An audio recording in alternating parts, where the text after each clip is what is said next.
I don't patronize bunny rabbits. Hello, huge movie fanatic Nate, coming your way yet again to review a movie. This time I'm coming at you to review the movie by the name of Heathers. This is a DVD that I got for $2. I think it says 2015. I gave it a rewatch and I'm coming at you to review it. This DVD was put out by Anchor Bay in 2001. This movie, I want to say, is from 1988. It's a movie that, at the time, being interested in, primarily horror movies and stuff, I don't know, I don't think I really even necessarily knew anything about it, but this is, I think, the cover that was on the VHS cover.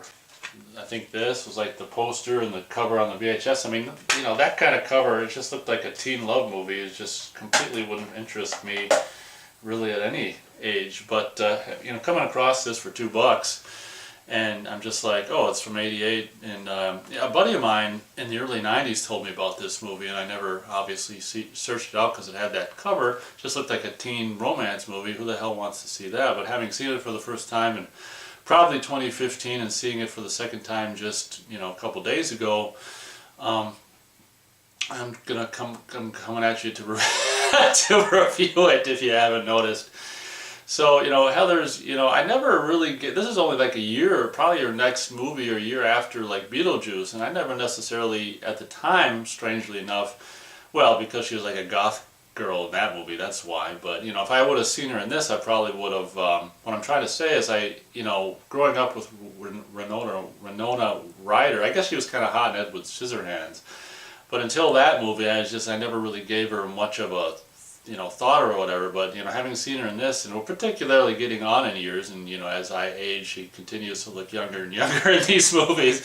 So I guess she gets cuter and cuter. Not to say that, oh gosh, that sounded bad. Well, anyway, she's probably over 18 when she did this movie, so don't get the wrong impression. But anyway, before I dig myself deeper into that hole, she is relatively attractive in this movie, and like I say, I didn't find her necessarily attractive when I was a kid, but that's because she was in Beetlejuice, and I don't, she's probably not really that great as I'm not a huge goth person in terms of, the look of goth, I'm not a big fan of that look. So anyway, if I can move on and actually review the movie, I don't know if this is, I would imagine this is one of Christian Slater's first kind of breakthrough roles as well. This movie, distributed by New World Pictures, which is, I think, was like Roger Corman's outfit or something like that, in '88. And I don't know, I'm assuming this would have been in the theaters, but I'm not 100% sure. But this movie basically is about this girl, I can't remember her character's name. Winona Ryder plays this kind of fourth wheel. Fourth wheel doesn't make any sense because cars, you're supposed to have four wheels, but this fourth girl of this kind of three-girl rich bitch trio, so being very, this is obviously Mean Girls and Clueless and stuff. I don't know if this is kind of one of the first movies of its kind where it was kind of like but it begins with these three prissy bitches all named Heather, and they're all kind of just uppity popular bitches that all do everything together, and for whatever reason, Winona Ryder's character, God, I just gotta learn her character's name so I can just start saying it. Veronica, for whatever reason, wants to be a part of this rich bitch clique, and it's just trying to weave her way into it. I mean, she's completely, for whatever reason, they kind of accept her. They're kind of, I don't know, letting her tag along or try to become a part of the rich bitch clique.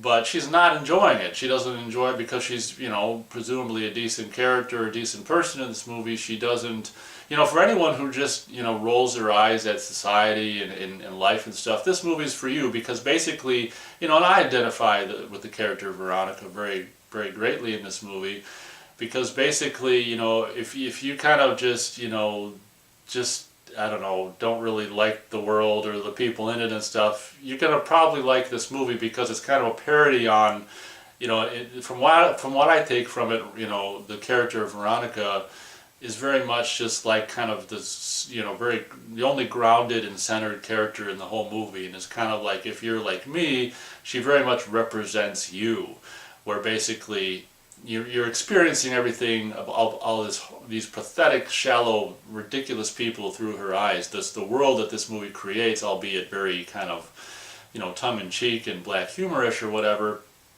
When I first saw it, presumably in 2015 when I first got it, I guess I liked it more because I didn't really know what to expect. Having revisited it, I didn't really like it as much, but it's still good. I found the humor to be maybe, of course, I don't know, maybe a little forced and whatever, but I mean, there's still some funny things. So basically, that's the story of this movie. She's just, she's the beginning of this movie. She's trying to be one of these rich bitch, Heathers and stuff. Of course, in a kind of a, I don't know, in a way, the fact that these bitches that she wants to get be part of, they're all to have the same name, and her not having the same name kind of is a little bit of maybe a clue into maybe the audience, and maybe she should take the clue herself that she's, as much as she tries, she's never going to be one of these Heather bitches, and maybe she should just forget about it, which leads us to what happens early on in the movie where she comes across the Christian Slater character, who's a trench coat wearing, quote unquote cool kid, quiet cool kid. She happens across him and kind of instantly takes to him because, I mean, he's different than, the two jock assholes and these rich bitches and the people that, the popular people that are assholes and she doesn't like in the movie. For some reason, she's continually drawn to these bitches. I guess because, she wants to be popular or some worthless shit like that. So she's instantly taken with Christian Slater character and, ends up bedding down with him, and at some point, they're making jokes about, killing the main Heather number one, if you will, kind of the leader of the two other Heathers and, everyone else or whatever. And, he basically pours a glass of Drano and then another glass of like milk and orange juice together, and I can't remember which. I think it's Veronica who accidentally or on purpose, whatever, takes the glass of Drano to her bed to wake her up, to wake up Heather number one.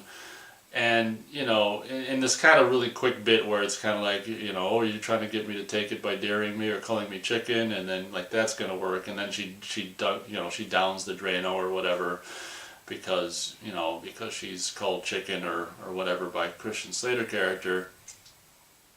And she just proceeds to fall flat on her face dead at that moment. And, at that point, it's kind of more innocent because they poured two different versions, one fatal version of a prank and one not as fatal. And I think it was Veronica who, like I said, took the fatal version and giving it to her, kind of not necessarily thinking that someone would ever drink, just a glass of Drano or whatever. So in a way, they're kind of not. I mean, they're kind of guilty in their death and kind of not. It's a way to slowly segue into, the crimes that they're going to end up, doing a couple times in this movie. So what they're kind of, they're kind of shocked and happy about that they actually, what happened, or not that, see, they didn't really kill her. I mean, they kind of did, they kind of didn't. They're kind of shocked and happy at the same time that, Heather number one is dead. But what ends up happening is the school will then just, will see very kind of, and I want to say for the record that the way everything is run in school boards and school faculties and all this shit, I mean, as much as they want to try to poke fun and say that these characters in this play, the plays that are part of the school, faculty meetings and stuff are exaggerated. I mean, it's like 100% not even exaggerated. You got these fucking just people that think they're so stupid and in their own little bullshit world. They think, their way is the only way, and, so what ensues is, so what's scary about this movie is as much as it wants to be a parody, a lot of things involving just school faculty and even the assholes in school, I mean, not really even parody. It's like it's reality, unfortunately. I don't know if it's gotten worse since the movie was made or what, but I don't really see parody, I just see reality. But so what ensues is this kind of, which is, again, something that's probably very common, is when there's a death in a school or a high school or something, what ensues is the inevitable kind of just, how do we treat this subject matter, and how early do we, kind of they're making the tongue-in-cheek or, principal or the faculty is trying to make a decision of, is this going to be a half day, or are we going to take a day off, or, they end up at just like leaving an hour early or something like that. It's kind of, parody, of course, of a student. Geez, I didn't even mention the one important plot point is after she died, this Veronica character can basically do any handwriting. So Christian Slater really had her write a suicide note for Heather number one. So basically, the friends and family and faculty all think that she killed herself, which is kind of poetic justice, really. Like, if you're gonna, I wouldn't recommend killing a bully or a bitch or anyone, or killing anyone, really. But if you're gonna do it, it's just kind of like, especially if it's this prissy, uppity bitch, like to make it look like a suicide is kind of really, really great. I don't recommend doing it. Really great for the movie's purposes of being, a work of fiction, is a really great payback to someone like this, So then, of course, what ends up happening is the school and the faculty end up, playing her up and making even a bigger deal of her than they did when she was alive, which of course probably would really happen.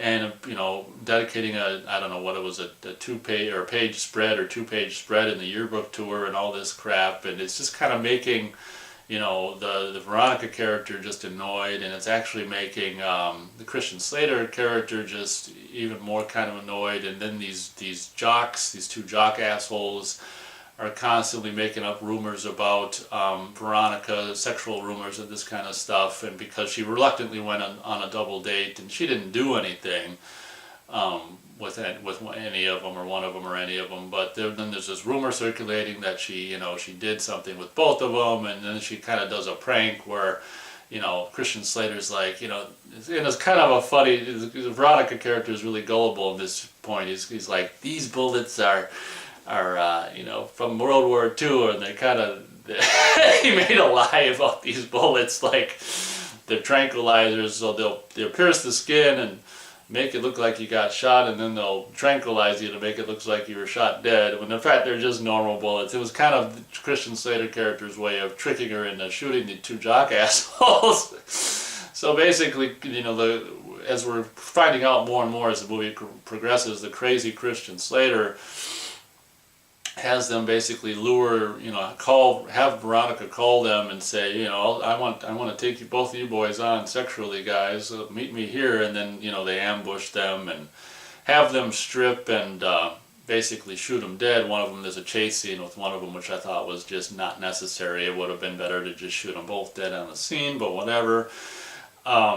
And what's really funny is, she writes suicide notes for these two, and what's really funny is, she has them write gay suicide notes. And unfortunately, this joke, which is really funny, I don't know if, you could even do today, or, a certain group would even let you, or surely there'd be some, backlash for doing this just joke or whatever today, these days. But, and there's this funny line from, this movie's so ridiculously like just goofball that the funeral has these two guys like in the caskets, open caskets, laying there with football helmets on, and they got a football in their hands and stuff, and one of the dads of one of these jock assholes is saying, I don't care if you were a wuss or whatever, I still love my gay son or whatever. So unfortunately, what these characters end up finding out, even as they keep killing the assholes, is then one of the other Heathers, and Heather number 1 or 2, or I mean 2 or 3 rather, ends up taking Heather number 1's place after the jocks die, and it's just, you quickly realize that you can kill assholes, but their new assholes are always going to pop up, and that's kind of what Veronica's thinking at this point. Like, Christian Slater's talking about wanting to blow the school up at this point, which is another plot point that, you could never do in a movie now. It's kind of an interesting, because when the movie starts, you don't really know where the hell it's going, but, after the two jocks die and Christian Slater starts talking about blowing up the school, it's kind of like, oh, okay, I see. I mean, it's kind of about this Christian Slater character who's, just kind of getting more, not getting more and more nutty and not being, and becoming less and less satisfied. The more people he kills, he just wants to kill more of, people that he doesn't like or whatever. So basically, Christian Slater wants to blow up the whole school at a pep rally. And this is what I meant about, you know, the Veronica character being kind of just the straight and narrow. Like, what ends up happening is just like she, you know, when she took refuge from the three Heather bitches towards the beginning of the movie in this Christian Slater character, I mean, she, at the time, I think she thought, well, this guy was more, you know, her kind of person. Well, as the movie wears on and their relationship wears on, she realizes the more people they kill and the more he wants to kill, that, you know, this guy is not, you know, my type of person either. And, you know, how, even though there's assholes and bitches and bullies and jock assholes in the world, I mean, it doesn't make you really much better if all you want to do is kill them. I mean, it kind of makes you another version of an asshole if you're just killing people. So how does that make you better than these assholes? You know, that, I mean, I guess to be fair to say, I mean, at least they're not killing people. So that's kind of where I said, you know, the Veronica character has a straight and narrow, and she's kind of just, you know, the character in this movie that is kind of the most, in my opinion, centered and just the more normal and practical and reasonable character who just has to deal with all these characters, you know, from different varying degrees of, you know, whatever. You know, they're just from these uppity, you know, rich bitches to this trench coat wearing, apparently just homicidal maniac, this, you know, anti-bully, although he's a killer himself. And it's just like, towards the end of the movie, you know, there's this big thing with a pep rally, and, you know, he's planting bombs. His dad's into demolition. He's planting bombs under the bleachers in the pep rally, and she, you know, at the end of the movie, she faces off with him and stops him, like shoots him and stops him from blowing up the school. And then he goes outside only to kind of blow himself up, and then, you know, she proceeds to go into the school and kind of take this, you know, Heather 1's hair, whatever, hair thing that she ties her ponytail into her hair with from the Heather number 2 or 3 or whatever, and kind of takes on the mantle. Just, I don't know if that means really anything, you know, like I don't think that means she's gonna be a Heather bitch, but what she just kind of takes it from her, maybe kind of castrating that Heather 2 or 3 character who, you know, since took the Heather 1 character's position, and proceeds to go over to this this character that's from the very, very beginning of the movie, this fat girl that everyone just makes fun of, who incidentally, after the 2 jock guys were suicided by these 2 characters, this fat girl actually, you know, one of the only actual suicide attempts in this movie, this fat girl character who is always made fun of, tries to take her own life, but luckily it doesn't happen. So at the very end of the movie, I thought it was, because until the end, you know, the movie really doesn't do a whole hell of a lot for you until that very end moment for me. It's just like, because last night when I was watching it, I was like, well, this isn't really that great as I remembered it. And then, bam, right at the end, when she takes that, you know, the Heather's hair thing and puts it on and walks over towards that, you know, fat girl who's in a wheelchair, I think, from being in that, you know, suicide attempt, running into the road, and goes over and just like, because she was originally going to go to prom with Christian Slater where he blew himself up, she's like, you know, my prom date fell out at the last minute, you want to just pop some popcorn, rent some videos and watch some movies? You know, she asked that of the fat girl who's always bullied and has got no friends. And it's just like, that ending, you know, the movie may not do a whole hell of a lot for me, but you know, you almost have to put all those pieces in place of the movie to have that ending work. It's just like, and what that says to me is, you don't be,